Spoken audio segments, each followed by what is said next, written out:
Hi, can you put Kyle on the list for 235? Cool. Thank you so much.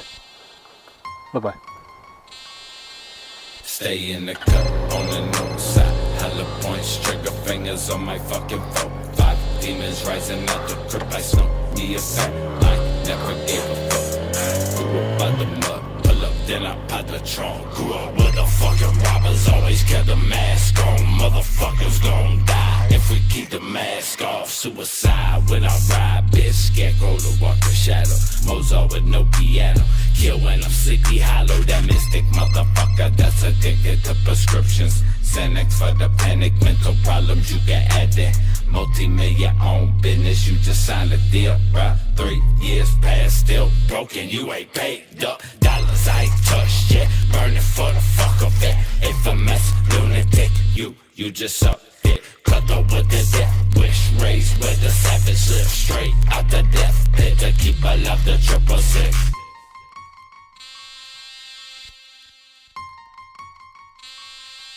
Ruby such a misfit.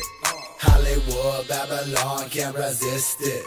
Fuck a cop, bitch, I'm ducking all these piglets. 7 War, be my motherfucking district.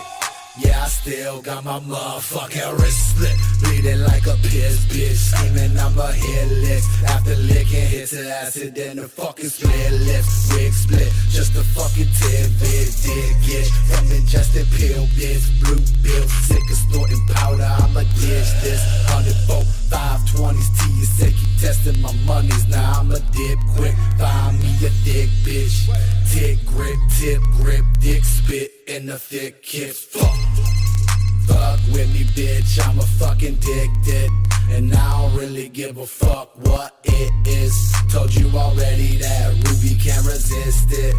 Big clip to my head, watch that shit drip.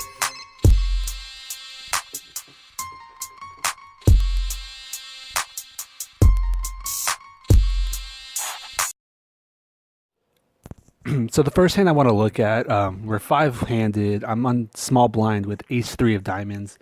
Under the gun raises to 20. The player to his left calls, and button folds. And I think that you can arguably 3-bet here, considering that the villain under the gun has a huge stack, and 5-handed is probably going to be betting out a lot. And if we do call, a big blind gets a great price to come in. And if we hit diamonds, that's all good. But if we don't, it puts us in a weird spot. So I do think I can 3-bet. I decide to call because I'm a passive nit bitch. And the flop comes ace-4-7 with 2 hearts. And I think in hindsight, I should have bet out here. I decide to check. I don't really love a bet because my hand's pretty face up at that point. Obviously, I think that the only hand's really betting out donking from the small blind is ace, with not a great kicker. But I think checking does allow too much value for people who are drawing. You know, there's a lot of flush draws, 5-6 is out there. There could be some gutters like 6-8 that might call long. So I think that we should be bet out for about $50 in hindsight. I do check, and it checks around, which makes me feel like I do have the best hand at this point. I think a higher ace would bet out to prevent value. And I think a high flush draw would bet out. 5-6 would probably bet out.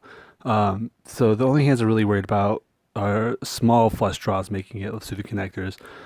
Turn is the 9 of hearts, so the front door flush draw does come in. I'm not worried about a straight possibility. I think that there are a lot of hands that will be offsuit with 1 heart and a smaller pair than we have that we can extract value from. But I decide once again to check. I don't hate a check here. I think this really lets someone bet out on a bluff, and we can kind of bluff catch them. And the villain with a huge stack does decide to do that. He bets $75, which is about a pot-sized bet. And player to his left folds. You could 3-bet. You could re-raise here if we were for us. Our hand is very underrepresented. It's hard to put us on a single hand. And like I said, I think a lot of times if we do re-raise, he's going to call with like lower pairs with a flush draw. But I just call. and decide to reevaluate the river. Because if a fourth heart comes out, I don't want to be first to act in that situation. So the river's essentially a brick, unless you had like eight jack with a heart, something like that. Um, I think you can once again bet out here, maybe like half pot, 115, no, maybe a little more, 140, something like that. Try to get value from those one pair lower hands. Uh, we will be value owning ourselves a lot, and it would be pretty sick to get re-raised. So for those are the reasons why I decided to check, and he does check behind, which will happen sometimes. So I think with as it played out, he probably had like a nine with a heart, and I don't know. Those are like really the only hands that we get value from. So I want to talk about this hand because I think I did make a couple mistakes where I could have got more value. It's not super interesting. I basically said I was going to play it passive and bluff catch, and that's what happened. So first interesting hand, we are four ways. Chipped up to about $1,100 from my $1,000 buy-in. Pick up Jack 10 of diamonds, which is a pretty decent hand four ways. I raised to 20, standard sizing. Uh, Button folds, but both the blinds call. So we go three ways to a flop of 8 to 10 queen with two hearts. Decent flop. I got middle pair, decent kicker. I have a gutter. So when it checks to me, I'm definitely going to bet out here. Try to get worse tens to call, flush draws to call. It's super wet board. Gutters could call. So I leave that for 40. And my sizing, I think, is okay. I think worse hands can still call, so we are betting for value. If a hand that has is gonna try and semi bluff us with, like, say, a flush draw or the gutter, maybe backdoor gutter with backdoor hearts, I don't know, something like that. I think I can handle another 80 or $100 re-raise on top of my 40, considering our stack sizes. So I go ahead bet 40 and both players call. Um, when they call here, I am, like I said, I'm really just putting them on worse tens, gutters, maybe a flush draw. The turn is another queen, which is an excellent card. Obviously, the only hand I was really worried about an opponent having is any type of queen. So when it comes up on the turn, it's less likely that they do have it. Uh, Small blind donks out for $95, which is interesting. I don't know what to really make of that. I'm not sure what hands are supposed would just call 40, check call or on the flop, and then donk out on the turn. He's definitely trying to represent a queen, I'd say here. And then the big blind calls, which puts me in a spot. I think with big blind calls, he definitely has a flush draw here. I can't see him doing too much else. Maybe Jack King. He has been playing pretty passively. Maybe he's just trying to reevaluate the river, jam if he has it, fold if he doesn't. So I actually am okay with a call here. $95 I think isn't too much. We can still improve with a nine, and even if the opponent does have a queen, another 10 would be an interesting river. But yeah, $95 considering the pot size is now 370. Seems like I'm getting pretty good odds on a call here, and I'll just go ahead and reevaluate river in position. So I make the call, and the river is a blank. Doesn't really help out too much. And small blind leads out for 215. Big blind folds, and this is an interesting spot. I think he's definitely just representing the queen here. There's nothing else that would play this way. And it is possible. It's very possible that he just called pre-flop with any type of queen, queen jack, queen king. I mean, I don't know. He hasn't been three betting too much pre-flop, so it's very likely that he could have a number of queens here. Probably, I said queen jack or queen jack king king. Probably more is queen 10, which we block, and then I'd say queen 9. It's possible. Um, Anyways, besides that, queen 9, queen 10, queen jack, I can't see him having too much other queens. And we're getting pretty good odds on a call here. You have to call 215 to win 680. And I do think he's going to be bluffing a significant amount here. Gutters that missed, lower tens or eights that are trying to bluff me off. Because I mean, really, if you look at my range, I mean, what can I have here? the way as played, I think I look like I don't have jack shit, honestly. I think I'm at the top of my range with the 10 jack. So, factoring all this, I call, and he shows 8-2 off suit. So, put a little mental note that this guy's playing some crazy hands pre-flop and take the win. In this hand, I have King 9 of diamonds in the big blind. Some drunk guy just sat down to my immediate left, very friendly, chatting me up. Only bought in for 250. He was talking about how he normally only does 1-2, but he's feeling lucky. So if I have a read on him, it's that he is um, kind of scared money, drunk. So probably not playing his best. Probably going to be making some bluffs and not very proficient if he normally plays 1-2. Sorry to any 1-2 people if you're hearing this. He raises under the gun to 20, and we get three callers before it comes back to us. And since I learned my lesson from the H3 diamonds hand, I decide I should 3-bet here. Um, no, just kidding. Once again, in hindsight, that's obviously what I should have done instead of playing King 9 of diamonds um, in early position. But like I said, I'm a passive nit bitch, so I decide to once again call. And it's hard when you're playing live poker. It's so easy just to throw in those extra $15 and just kind of play jackpot poker, see what happens. And you know, looking back on it, it's just a pretty big mistake I think to be calling here. Um, if I call here, I'm really hoping just to hit diamonds. So I call, which is a mistake, and flop comes King 8-5, all rainbow, and it's just like that H3 diamond hand. I have top pair, not a great kicker. I'm not super worried. I think pocket eights and pocket fives are possible, but it's 1 a.m. on a Tuesday, I think, at this point. So, I mean, everyone here is kind of degenning, in a little bit, and they're probably calling so wide pre-flop. 8-5 is possible. 6-7, yeah, it's something to think about. Probably more likely than some of the other hands I named. I think I could bet out here for value, and I should probably, in hindsight, have bet out here for value, especially considering the pot's $100. Um, so worst hands can call. Any pocket pair can call. Uh, I don't know why. I check. I think I was trying to once again play a little bit of a bluff catching role, especially that drunk guy right there. He does bet out 20.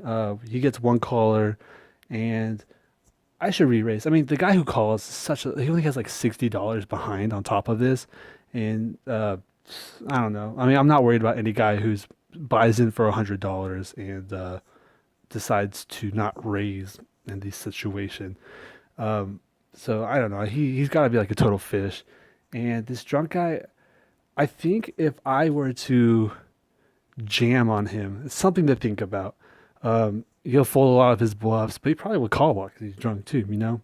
But I'm an idiot. I call. Turns a deuce of clubs, pretty much a brick. He bets out 30. We both call. Clear mistake from me. I don't think I realized how big the pot was at this point. I should have re-raised the drunk guy all in. Definitely on that $30 bet. He 7 calls because he has no fucking concept of stack to pot ratio. And I check to let this drunk guy just bluff off the rest of his stack, which I think he would do. And he bets out 130, leaving like about $50 behind. And tiny bet, half pot. It's interesting that he didn't jam. There's got to be some type of tell here. So, when they leave $50 behind, I don't think he was. I don't think he was trying to do it so that when I jam on him and he calls, then I have to show. I don't. I don't think there's enough analysis. I don't think Mr. Drunk Guy's thinking at that type of level right now. Um, I don't know. Maybe now that I think about it, it tends to be more of a value-y type of thing where he wants me to call. I think if he was trying to bluff, he would have jammed all in. Uh, so he bets 130, and I call. I mean, I've underrep my hand so much. I really don't have a choice here. And he shows 6-9 of spades for the rivered gutter. And I can't get too mad at that. I think my call is terrible here. If he is bluffing and I'm ahead, then I should just re-raise him all in, get that last $50. If he has a worse king, I should be doing that. So I think it's a pretty clear mistake just calling. I mean, I guess it saved me $50. 2020 hindsight, but that was a pretty big mistake on my part. So in this hand, um, I straddle on the button for $10. I actually, the hand right before this, I bluffed off $300 to that drunk guy. I three barreled, and he called me. The flop was like Ace King Queen. Uh, when I raised him pre-flop, he called me all the way down with Queen Deuce off. So no respect. He's calling a lot right here. Um, so I kind of was steaming a little bit. I decide to straddle on the button. Seat one calls, small blind. The drunk guy in the big blind, he calls. So really, it was $3 and $5. I know it says 510, but that was just so I could format it. So they both call though, so they both had $10 in front. And then it folds around to me, and I decide just to check. And we go three ways to a flop of 2-5-6 with two diamonds. So we flop top two. 3-4 is possible. That is something that these guys could, just be limping in an early position. Drunk guy, fuck, he's probably playing any two cards. Um, I decided to mirror the betting pattern when I three barrel bluff the very last hand, and this drunk guy called me down. He's probably feeling pretty good getting me on it. So the last hand, I bet 20 on the flop, 50 on the turn, 100 on the river, and he happily called all three. So I do the same thing here. It checks to me. I decide to bet $20, and small blind folds. Drunk guy calls. Turn is the seven of spades. I don't think I should be worried too much about this card. I guess he could have 6-7. And it's really hard to try to analyze a drunk guy playing poker. You could have flush draw here. He was calling me down with third pair. So honestly, if he had a two, I wouldn't be that surprised. My range isn't like super tight, as you can see from the hands I've played, but it's got to be pretty close. He probably doesn't think that I have a 2, 5, or 6 in my hand here. So I once again decided to move my betting pattern. I bet $50. He calls, and then the river is the ace of diamonds. So front door flush gets there. He checks again to me, and I've already decided, he could have a flush, but he probably is, I have to be ahead here so many percentage of the time. He's calling with so light that, it's terrible not to bet here. So I bet $100 just like that very last hand. And then he thinks about it for about 10 seconds, and he jams. So it's like $700 more than me. And this is, I don't know. Obviously, this is a pretty difficult spot. He's trying to just represent the flush, nut flush, and he very well could have it. I would not be surprised if he has the flush here, some percentage of the time. But he is drunk. He's making comments about he's not used about having this much cash in front of him as a 1-2 player. So he jams, and I think he's just uncomfortable with this position. He doesn't know what to do, and either he's trying to get the maximum value because he knows that I know he's drunk, or he's just bluffing. I think he does show up with higher two pair sometimes. I think what hit me off though is a few hands ago when we were playing, when he bet not all of his stack when he was trying to get me to call. So like I said before, I think an all-in seems bluffier. I think that's him just trying to buy the pot, and that's why I ultimately decided on a call. And I'm not sure how good of a call is here. It's probably terrible. Maybe not terrible. It's probably not bad. It does change things. It's very player dependent. I guess this drunk guy, I decide to call, and he shows ace queen. So drunk guy donks off his whole stack to me, and we finish the night with about $2,200, $2,100, something around there. I play for like one more orbit, and then I cash out for 2,087.